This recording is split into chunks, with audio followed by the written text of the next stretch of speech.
Aye. A show of support for the White House plan to launch military strikes in Syria. The Senate Foreign Relations Committee voting 10-7 with just one senator abstaining. The measure now goes to a full Senate vote next week. Making the case for military action, though, is still proving difficult for the Obama administration. Protesters made it clear intervention remains unpopular with ordinary Americans. But Secretary of State John Kerry tried to convince members of the House of Representatives to support the measure. The world is wondering whether the United States of America is going to consent through silence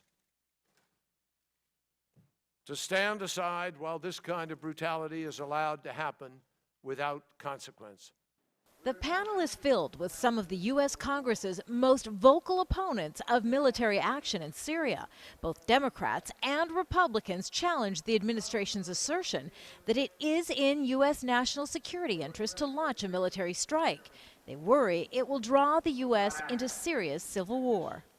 Is the power of the executive branch so intoxicating that you would abandon past caution in favor of pulling the trigger on a military response so quickly? This is not about getting into Syria's civil war.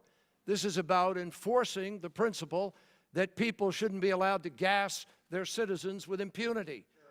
The Secretary of Defense appealed to the panel to trust the administration's intelligence, but appeared evasive when asked to provide further evidence. Syrian President Assad ordered the August 21st chemical weapons attack outside Damascus.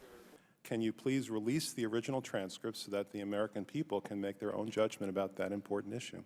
What transcripts are you referring to? Many rank-and-file members say they remain skeptical the president's plan is the right action and have still not made up their minds. And while the top Republican in the House of Representatives has come out in support of military strikes, the White House cannot be guaranteed it will get the support it needs to take the action it wants.